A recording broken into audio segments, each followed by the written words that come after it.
The Los Angeles sun was shining brightly that Thursday morning when Taylor Swift, one of the world's most influential and admired entertainers, quietly walked into the luxury car dealership. No security guards, no fanfare, just a woman wearing a comfy sweater, simple jeans and sunglasses.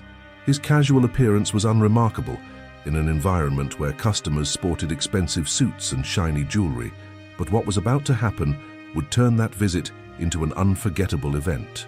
That morning was sunny, and Taylor walked the streets like anyone else. For those who knew her only from the stage, it might seem unusual to see her like this, mixed with the city, but this was her way. He was always someone who valued simple moments. He stopped at a corner cafe he had frequented for years. "Good morning, Oliver. How are things?" she asked the barista, who smiled when he saw her. "All great, Taylor. The usual?" She nodded and waited for her coffee, while her thoughts wandered. "In recent months, I had been looking for something special. He wanted to buy a classic car, restore it and use it for a greater cause. Perhaps auction it off at a charity event, or turn it into something symbolic for his fans." That day, finally, she had a destination in mind. One of the most exclusive dealerships in the city, known for selling very rare models. Upon entering the store, she was greeted by an atmosphere that exuded luxury. The floor shone like a mirror, reflecting the impeccable finishes of the cars. The smell of new leather filled the air. Employees in impeccable suits circulated, serving customers of extravagant watches and designer clothes. Taylor walked quietly through the showroom, analyzing the vehicles, until his eyes landed on a classic model in the background. The elegant curves and impeccable shine caught his attention immediately. She approached a salesman who was entertained with his cell phone. "Excuse me, could you tell me more about this model?" he asked politely. The man didn't even raise his head. "Wait, I'll call someone." Without giving further explanation, he walked away. Taylor stood next to the car, watching the details. Meanwhile, he noticed the discreet looks of the employees and heard whispers coming from some of them. "Does she know where she is?" muttered one of them. "It doesn't look like it's going to buy anything." She listened, but did not react. He just rubbed his chin, a subtle gesture that masked his slight frustration. "Have you ever felt judged by your appearance in an establishment? How did you react to this situation?" A few minutes later, a man approached. It was Richard, the store manager. His posture was rigid, and his evaluative look indicated that he already had an opinion about the client who was in front of him. "This model is exclusive, very rare," he said, in a tone that sounded more like a challenge than an explanation. "Just what I'm looking for," Taylor replied, keeping his cool. Richard analyzed Taylor from head to toe, and a small wry smile appeared on his face. "I hope you're prepared. This car is not for everyone." The showroom has become even quieter. Taylor kept her gaze fixed on the manager and smiled almost imperceptibly without turning away. "Do you have any idea how much this car costs?" insisted, now crossing his arms. "More than a few houses in Beverly Hills. It's not something that anyone can take." Taylor arched an eyebrow. "I'm aware, that's why I'm here." Richard let out a dry laugh, loaded with disdain. "Look, I'm going to be direct. This type of car attracts a certain type of customer, you know? People who know what they're buying and who fit the profile," he said, gesturing toward Taylor's casual clothes. "And, with all due respect, you don't seem to fit in." The entire showroom was paralyzed. The employees looked on discreetly, some holding back their laughter, others visibly uncomfortable. Taylor tilted her head slightly and replied, still calm, "It's interesting how you judge people just by what they wear. That says more about you than it does about me." Richard narrowed his eyes, clearly annoyed by the answer. He approached, trying to intimidate her. "Listen here, dear. I see people like you all the time. They enter, look, dream a little and leave without spending a penny. If you're just here to have fun, I ask you not to waste my time anymore." Taylor remained unmoved. "What if I'm not here to dream?" Richard laughed derisively. "So I would say it's in the wrong place, because this showroom is for people who can afford it.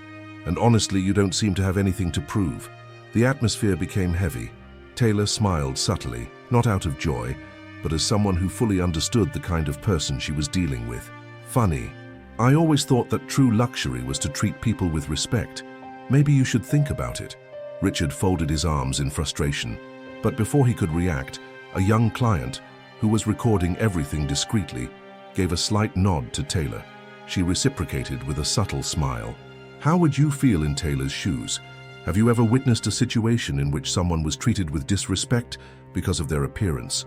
Taylor maintained a serene posture in the face of Richard's arrogance. It wasn't the first time she had been underestimated, and she knew exactly how to deal with people like that. "Do you know what's most interesting about classic cars?" she asked, gently running her hand over the shiny hood. "They teach us about value, the true value. It's not just the price that matters, but the history, the authenticity, the unique character of each piece." Richard rolled his eyes impatiently. "Cheap philosophy doesn't buy luxury cars, honey." Taylor nodded slowly. "You're right, but respect and politeness don't cost anything either, and I see that they are lacking here." She stepped away from the car and walked towards the exit with calm and sure steps.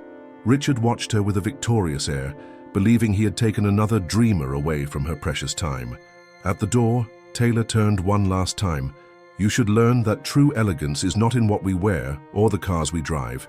It's in the way we treat people." And with those words, he stepped out the glass door, disappearing into the Los Angeles sunlight, leaving behind an awkward silence and a young customer impressed by his dignity. What Richard didn't know is that that moment had been captured on video. The young client, fascinated by how Taylor Swift, yes, Taylor Swift, had been treated with such disdain and how she had responded with such class, couldn't resist sharing the scene. The next day, the video went viral on social media. "Taylor Swift humiliated at luxury dealership responds with class" was the title that accompanied the video, which accumulated millions of views every hour. The whole world was shocked to see how one of the biggest pop stars on the planet had been treated because of her casual appearance. Outraged comments flooded all platforms. She could buy the entire dealership if she wanted to. The way she maintained her dignity, a true queen. This is the perfect example of how people judge by appearance. The press quickly turned the incident into a headline. "Taylor Swift gives humble lesson after being discriminated against by arrogant salesman." Richard's face was all over the news channels, instantly becoming the symbol of elitism and arrogance. The indignation was so great that the concessionaire was bombarded by criticism and boycotts. The hashtag Respeto para Taylor dominated world trends. The concessionaire's parent company issued an official statement apologizing and promising severe measures. Richard tried to justify his actions in a disastrous interview. "I didn't know who she was. How could I know? She was dressed like an ordinary person." This statement only made his situation worse, further evidencing his prejudice. Eventually, he was fired, but the damage was already done. His reputation had been destroyed by his own behavior. Why do you think we judge people so much by their appearance? What does this episode teach us about prejudice and respect? While the internet was abuzz with the incident, Taylor went ahead with her original plans. Without making a fuss about what happened or fueling the controversy, she visited a small dealership, known for its welcoming service. The shop was modest compared to the previous one, a small family business specializing in classic cars. Upon entering, she was greeted by Sam, the owner, a middle-aged man with calloused hands and a sincere smile. "What can I help you with, miss?" he asked, not immediately recognizing her due to the sunglasses. "I'm looking for something special. I think you can help me," Taylor replied with a smile. Sam treated her exactly as he would treat any client, with respect, attention, and genuine interest. He showed him every car available, told stories about the models, shared his passion. He didn't ask about his budget. He didn't make assumptions based on his appearance. When he finally recognized who she was, his reaction was discreet and professional. "It's an honor to have you in our store, Miss Swift. I hope you find what you're looking for." Taylor found the perfect car, a classic model that needed restoration but had incredible potential. Without negotiations or drama, she closed the deal. Before leaving, he took a photo with Sam and his team, all in front of the car.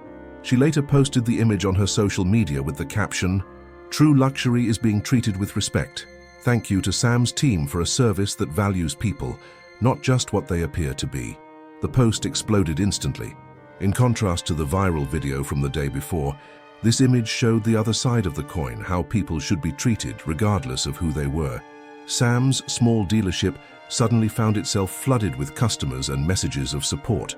Journalists knocked on the door wanting to interview the man who treated Taylor Swift with dignity. Sam, humble as always, just said, "I didn't do anything special. I just treated a client like I treat all people." The car was restored over the following months. Taylor made sure Sam's team participated in the entire process, documenting the journey on social media. The project took on a life of its own, turning into a campaign against prejudice and discrimination. Hashtags like Respeto el Luxo and Aprenda com Taylor dominated social media for weeks. Celebrities have jumped on the bandwagon, sharing their own experiences of being judged on their appearance. A global conversation about respect and dignity was taking place, all because of a moment of arrogance captured on video. The car was eventually auctioned off for a charitable cause, raising millions of dollars for charities that promote equality and inclusion. What positive experience have you had that contradicts the stereotype that looks are everything? How can we value people's character more and their appearance less? 6 months after the incident at the dealership, the impact of that moment continued to reverberate in ways no one could have predicted. The charity event to auction off the restored car attracted celebrities, businessmen and fans from around the world. The vehicle, now a meticulously recovered piece of art, symbolized much more than a simple means of transportation. It was a monument to respect and human dignity. Taylor took the stage to start the auction, accompanied by Sam and his team. To everyone's surprise, an unexpected guest joined them. Richard, the former manager of the dealership. Murmurs ran through the hall. What would he be doing there? Taylor took the microphone and explained, "This project has never been about humiliation or revenge. It was about transformation, about learning that true value is beyond appearances." She paused and smiled at Richard. "We all make mistakes. The important thing is to learn from them." Richard stepped forward, visibly nervous but determined. "After losing my job, I went through difficult months. Nobody wanted to hire the man in the video. It was Taylor who came to me, offering not only forgiveness but a chance at redemption." His voice choked. "She showed me that it's never too late to change, to be a better person." He had spent the last few months volunteering on social projects supported by Taylor, learning about empathy and respect. Its transformation journey was as impressive as the restoration of the classic car. The auction was a resounding success. The car was sold for a record amount, and the funds went to educational programs that promote respect and inclusion. During the charity event, Taylor gave a short but impactful speech. "Respect costs nothing, but it can transform the world." In the months since, this simple phrase has inspired a global movement. Schools have adopted history-based anti-bullying programs. Companies have revised their service policies. Similar stories began to emerge around the world. People who refused to be defined by their appearance or social status. Richard became a speaker, sharing his journey of self-discovery and the lessons learned. Sam expanded his dealership, but kept the personalized and respectful service that made him famous. As for Taylor, she continued to wear her comfortable jeans and be herself, discreetly entering stores and living simple moments whenever possible. But now, something had changed in the world around him. His name had become synonymous with a new way of seeing human value. The incident that began as an act of prejudice and disrespect turned into a powerful lesson in humility and empathy. Taylor showed the world that, even in the face of arrogance and injustice, it is possible to react with dignity and transform a negative experience into something inspiring. More than just a viral episode, this story has become a symbol that a person's true worth is not in the clothes they wear or the money they have, but in the way they treat others.